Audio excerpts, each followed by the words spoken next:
நான் கொஞ்ச நேரம் மாமா கிட்ட பேசுறேன். நீங்க போய் எங்க எல்லாருக்கும் சமைச்சு கொண்டு வாங்க. எனக்கு கூட ரொம்ப பசிக்குது. ஐயோ, வந்த உடனே பைரவியோட கோவத்தை சம்பாதிக்கிறாளே. காரியம் மொத்தமா கெட்டிடும் போல இருக்கு. ஏ லக்ஷ்மி, நீ ஏண்டி சமைக்க மாட்டேங்கிற? நான் உன்னை பத்தி எவ்வளவு பெருமையா சொல்லி வச்சிருக்கேன் தெரியுமா? போய் அத்தை மாமா எல்லாருக்கும் விருந்து சமைச்சு போடு. போடி. அட போ பாட்டி, என்னாலலாம் முடியாது.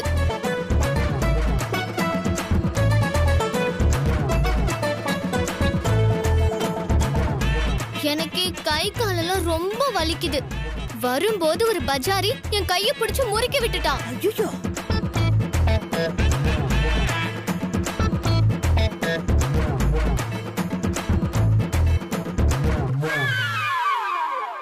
என்னடி சொல்ற? எல்லாம் உன்னாலதான் பாட்டி. நான் என்னடி பண்ண? நீ தானே சொன்ன நேரம் ஆயிடுச்சு, சீக்கிரம் ஒன் வேல புகுந்தாவது வான்னு.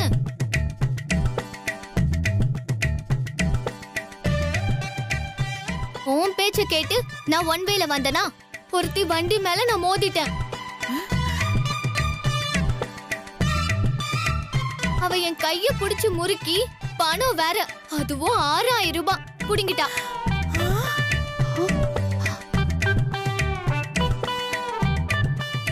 எதுக்குடி? அவ வண்டி மேல கார் மோதிருச்சு, அத சரி பண்ண பணத்தை புடுங்கிட்டா. நீ சொல்ல வேண்டியதானே, நான் கமிஷனர் வீட்டுக்கு தான் போயிட்டு இருக்கேன்னு.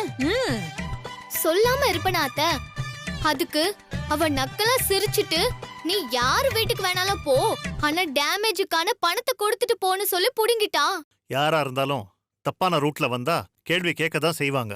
அதெல்லாம் சரிங்க, உங்க வீட்டுக்கு வரேன்னு சொல்லியும் திமிரா பேசியிருக்கா பாருங்க. அவளையெல்லாம் சும்மாவே விடக்கூடாது. அவ யாரு என்னன்னு பேர் ஏதாவது சொன்னாளா? பேரெல்லாம் எதுவும் சொல்லல. அவ வண்டி நம்பரை நோட் பண்ணிக்க சொன்னா. அத போய் உங்க கமிஷனர் வீட்ல சொல்லு, அவங்க சொல்வாங்க நான் யாருன்னு அப்படின்னு நக்கலா சொன்னா.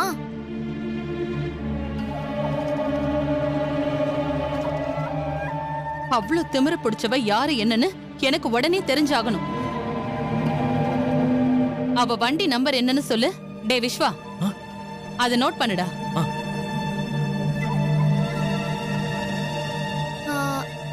TN10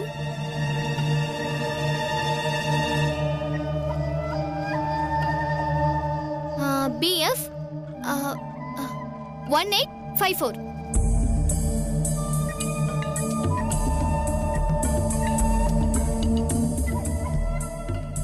இது துளசியோட வண்டி நம்பர் ஆச்சே.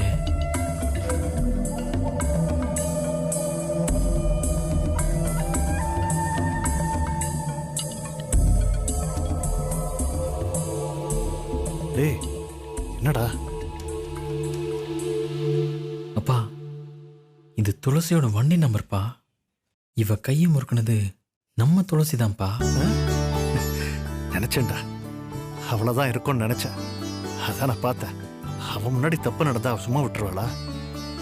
அங்க என்ன அப்பாவும் புள்ளையும் ரகசியம் பேசுறீங்க? ஒண்ணும் இல்லையா? ஒண்ணும் இல்ல. டே விஸ்வா, உடனே அந்த வண்டி நம்பர் யாருதுன்னு கண்டுபிடிச்சு சொல்லுடா.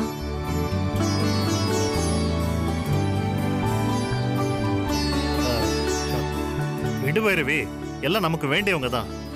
என்னது வேண்டியவங்களா? அது துளசி தாம்மா. அந்த நம்பர் துளசியோட வண்டி நம்பர்.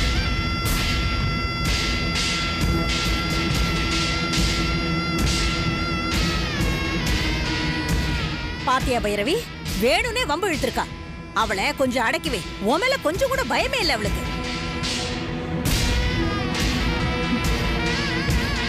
அத்தை, நீங்க கொஞ்சம் சும்மா இருக்கீங்களா? தப்பு உங்க மேலயும் உங்க பேத்தி மேலயும் தான். கமிஷனர் வீட்டு சொந்தம்னா ராங் ரூட்ல வருவீங்களா? அது எப்படிங்க? துளசிய பத்தி யார் என்ன சொன்னாலும் உங்களுக்கு கோவம் அப்படியே பொத்துக்கிட்டு வருது. யாருக்காகவும் எதுக்காகவும் அவளை நீங்க விட்டு கொடுக்க மாட்டீங்க, அப்படித்தானே? அப்படியெல்லாம் இல்ல பைரவி, தப்பு இவ மேல தானே. இருக்கட்டுமேங்க, நம்ம வீட்டுக்கு வந்துட்டு இருக்கேன்னு சொல்லியும் அடங்காம இவ கைய பிடிச்சு முறுக்கி பணத்தையும் வாங்கியிருக்கா. எவ்வளவு திமிர இருக்கும் அவளுக்கு.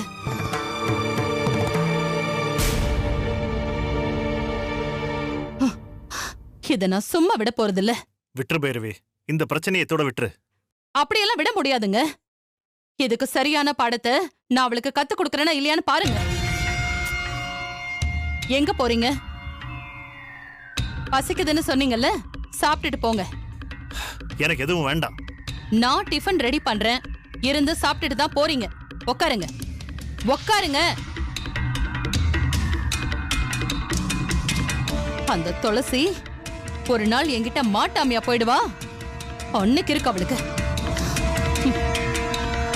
கனகலட்சுமி, நீ வாமா. சரிங்க அத்தை.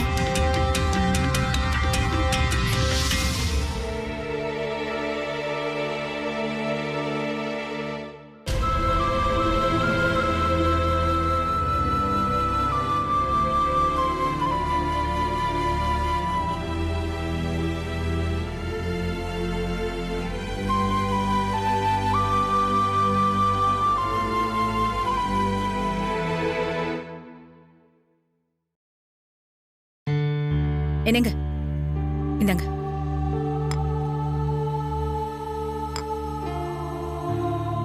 ஏய் துளசி, கடைக்கு போய் ஏதோ வாங்கிட்டு வரேன்னு போயிட்டு இப்படி வெறும் கையோட வந்து நிக்கிற?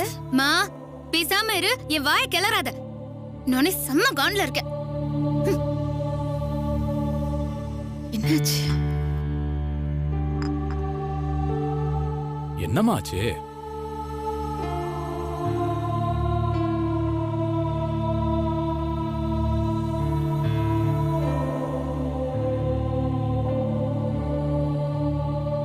கேக்குறாரு இல்லடி, சொல்ல.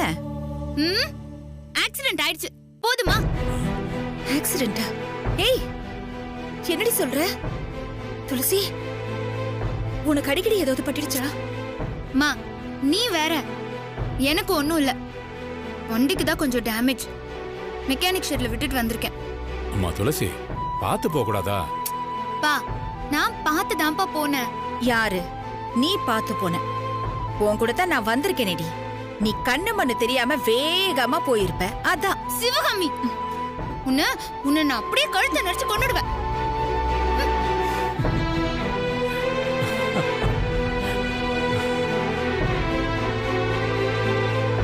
நான் ஒழுங்கா தான் போனேன். ராங் ரூட்ல வந்தது அவதான்.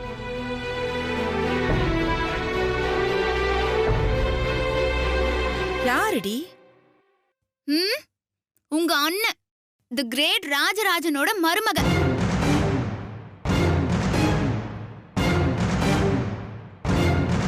என் அண்ணன் மருமகளா? என்னடி சொல்ற? என் அண்ணனுக்கு மருமக நீதானே? நான் அந்த முறைய சொல்லல. விஸ்வவ கட்டிக்க போறாளாம். அப்போ உன் அண்ணனுக்கு மருமக தானே?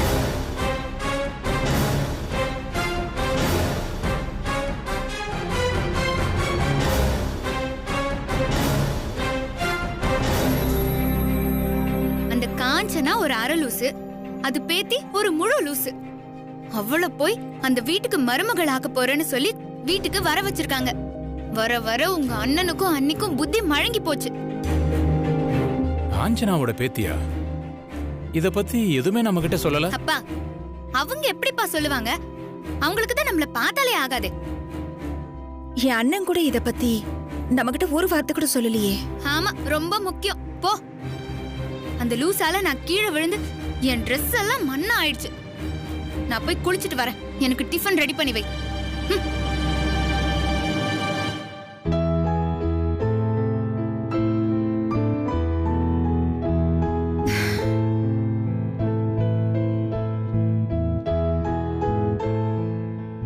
என்னங்க இது? நான் ஒரு கனவு கண்டுட்டு இருந்தா அது வேற மாதிரி முடியும் போல இருக்கே. அண்ணனை பார்த்து நான் ஒரு வார்த்தை கேட்டுட்டு வந்துட்டுமா? இல்ல சிவகாமி, இது மாமாவுக்கு தெரிஞ்சு அவர் சம்மதத்தோட நடந்திருக்கிற மாதிரி தெரியல. எல்லாம் பைரவியோட ஏற்பாடா தான் இருக்கும். விடு, விதி வேற மாதிரி கணக்கு போடுது போல இருக்கு. இதுக்கு மேல நாமளும் தயங்க வேண்டாம். துளசிக்கு ஒரு நல்ல பெரிய இடத்து மாப்பிள்ளையா பார்த்து ஜாம் ஜாம்னு கல்யாணம் பண்ணலாம். என்ன சொல்ற? என்னங்க நீங்களும் இப்படி பட்டுன்னு அவசரப்படுறீங்க? அப்புறம் என்ன செய்ய சொல்ற சிவகாமி? ஆம்பளை புள்ள வச்சிருக்கிற அவங்களே அவசரப்படும் போது நாம பொம்பளை புள்ள வச்சிருக்கோம். அவங்களுக்கு முன்னாடி நாம துளசியோட கல்யாணத்தை முடிச்சே ஆகணும். எப்படிங்க? எப்படி பண்ண போறோம்னு கவலைப்படுறியா? அதெல்லாம் ஒன்னும் பிரச்சனையே இல்ல. துளசி கல்யாணத்தை சீரும் சிறப்புமா ஊரே மெச்சற மாதிரி பண்ணிடலாம். ஓகே? ஆமா, பணத்துக்கு என்ன பண்றதுன்னு பயப்படுறியா? கவலையே படாத. அதுக்கெல்லாம் நான் யோசனை பண்ணி தான் வச்சிருக்கேன். நம்ம கிட்ட இருக்கிற சொத்தை வித்தாவது நம்ம சிறப்பா பண்ணிரலாமா? என்ன சொல்ற? அவளுக்கு காசு தரதுல எனக்கு என்ன லாபம்? இல்ல நீ, நான் எழுதி வாங்கினேன் இந்த டாக்குமெண்ட் இருக்கு, இத நீங்களே வச்சுக்கோங்க நீ. இத அப்படியே நீட்டுனா இத வச்சுக்கிட்டு நான் என்ன பண்றது? எதுவா இருந்தாலும் எனக்கு பக்காவா வேணும், பெர்மனண்டா வேணும். உன் பேர்ல இருக்கிறத என் பேருக்கு மாத்தணும். ஏத்துக்கிறியா? என் பேர்ல இருக்கிற எல்லா சொத்துக்களையும் அண்ணி பேர்ல எழுதி கொடுக்க நான் பரிபூர்ணமா சம்மதிக்கிறேன்.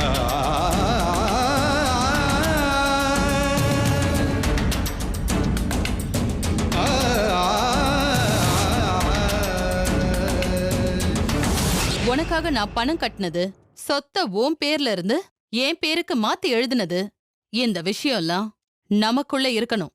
உன் புருஷனுக்கோ உன் அண்ணனுக்கோ இது தெரியவே கூடாது.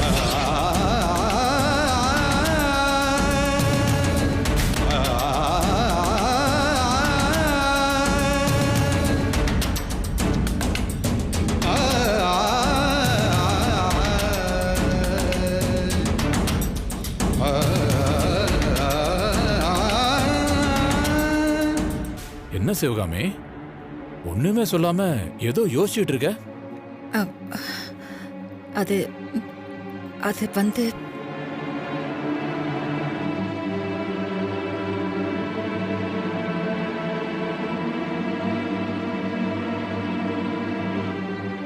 சிவகாமி, என்னாச்சு?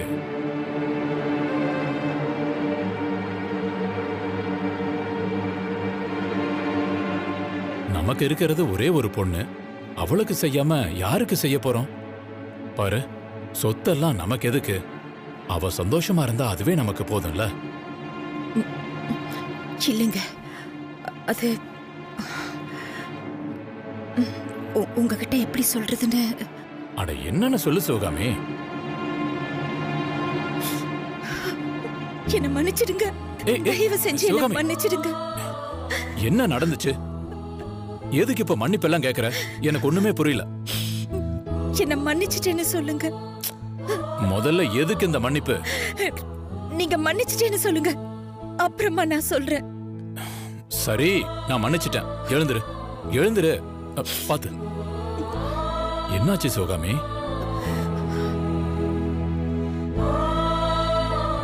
அது வந்து அந்த சொத்து இப்போ நம்ம கிட்ட இல்லங்க. அத நான் கொடுத்துட்டேன்.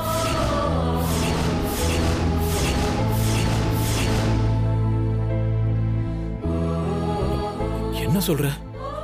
அது துளசி கல்யாணத்துக்காக வச்சிருந்த சொத்து. உனக்கு தெரியாதா? தெரியுங்க. தெரிஞ்சிருந்தும் அத கொடுத்திருக்க. ஏமா இப்படி செஞ்ச? என்கிட்ட ஒரு வார்த்தை சொல்லிருக்கலாம்ல. அப்படி என்ன வந்துச்சு சொல்லு, எனக்கு இமிடியேட்டா தெரிஞ்சாகணும்.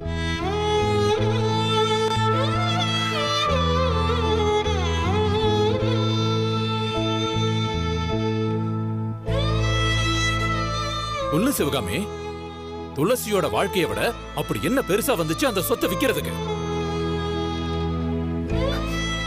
அவளுக்காக தாங்க நான் கொடுத்தேன்.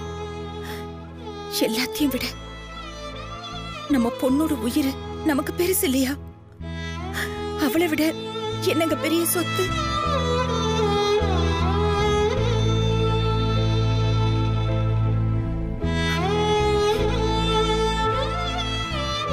நான் அந்த சொத்தை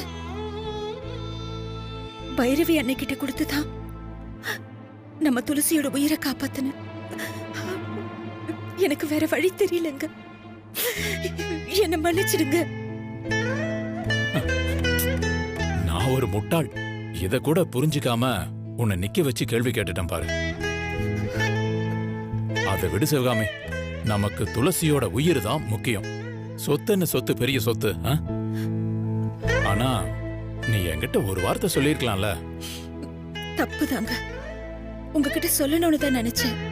துளசி கண்முழிச்ச சந்தோஷத்துல நான் மறந்துட்டேங்க, எல்லாத்தையும் மறந்துட்டேன்.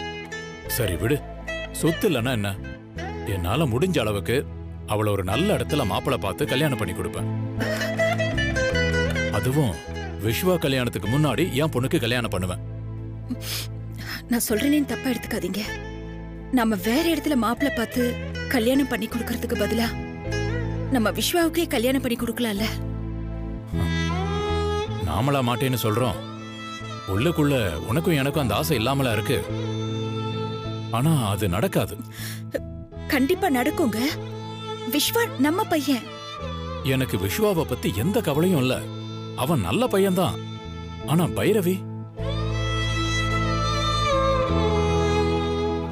இப்பவே துளசியும் பைரவியும் கீரியும் பாம்பு மாதிரி பாக்குற நேரத்துல எல்லாம் சீறிக்கிட்டே இருக்காங்க.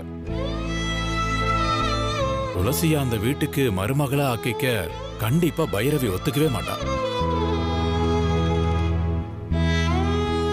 அப்படி மீறி எதையாவது பண்ணி துளசியை ஏத்துக்க வச்சாலும் அவளை நிம்மதியா பைரவி வாழ விட்டுருவாளா? இது சரியா வருமா? இல்லைங்க, சரியா வரும். தான் ஆடாட்டாலும் தான் சதா ஆடுன்னு சொல்லுவாங்க. என்னதான் இருந்தாலும் துளசி பைரவி அண்ணியோட பொண்ணு, ஒரே ரத்தம்.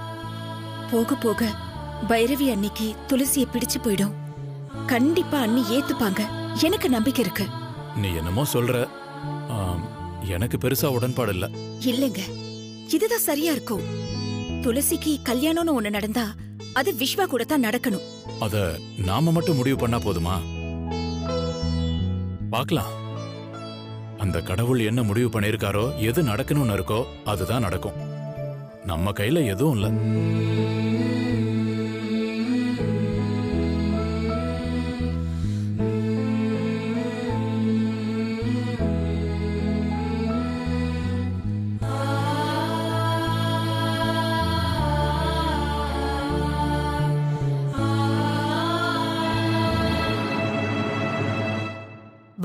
பாட்டி வாடி, என்ன பாட்டி? வா சொல்றேன். என்ன? இத பாரு, நான் உனக்கு ஒரு முக்கியமான விஷயத்த சொல்றேன், கேட்டுக்கோ. நீ இந்த வீட்ல நிரந்தரமா இருக்கணும்னா அந்த விஸ்வாவை கைக்குள்ள போட்டுக்கணும்டி. என்ன நான் சொல்றது புரியுதா இல்லையா? விஸ்வாவா? ஆமாண்டி. இத பாரு, அவனை மட்டும் நீ உன் வழிக்கு கொண்டு வந்துட்டா போதும், பாதி வேலை முடிஞ்சதுடி. பாட்டி, இதெல்லாம் நீங்க என்கிட்ட சொல்லணுமா? சொல்லவே வேண்டாம். எனக்கு அவரை பார்த்த உடனே ரொம்ப பிடிச்சு போச்சு. நான் கல்யாணம்னு ஒண்ணு பண்ணா அத விஸ்வாவை மட்டும் தான் பண்ணுவேன்னு நான் முடிவே பண்ணிட்டேன். அப்பா பாட்டி, அதனால நீங்க அத பத்தி எந்த கவலையும் பட வேண்டாம். விஸ்வாவை என் பக்கம் திருப்ப வேண்டியது என்னோட பொறுப்பு பாட்டி. ஐயோ, நீ சமத்துடி. ஏய், நீ அவனை மட்டும் கைக்குள்ள போட்டுக்கிட்டா பத்தாதடி, அவன் ஆத்தாக்காரியையும் உன் வழிக்கு கொண்டு வரணும். ஏய், அவ தாண்டி இந்த வீட்டுக்கு மகாராணி. அவ வச்சது தாண்டி இங்க சட்டம். அவ நினைச்சா வேணும்னா வேணும், வேணானா வேணாம். அதனால அந்த விஸ்வாவுக்கு முன்னாடி அவங்க அம்மா பைரவியையும் உன் கைக்குள்ள வச்சுக்கோ. சரி பாட்டி. அடியே, நான் எல்லாம் உன் நல்லதுக்கு தாண்டி சொல்றேன். என்ன நல்லதுக்கு சொல்றீங்க?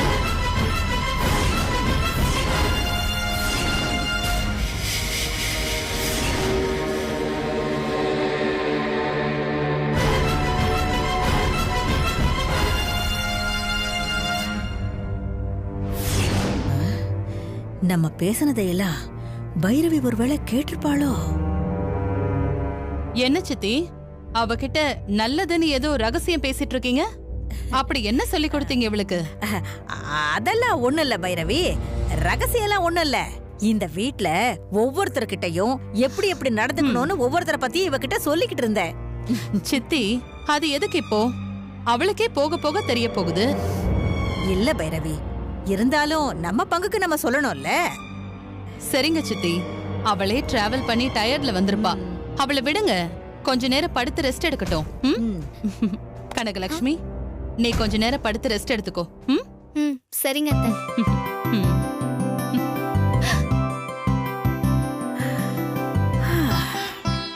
அடியே, நீ போய் படுத்துக்கோ போ. வா.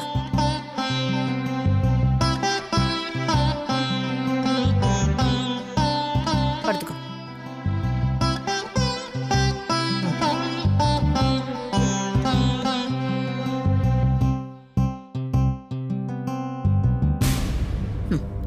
நான் உன்னை சும்மா ஊர்ல இருந்து வர சொல்லலடி. எனக்கு இந்த வீட்டோட மொத்த அதிகாரமும் வேணும்.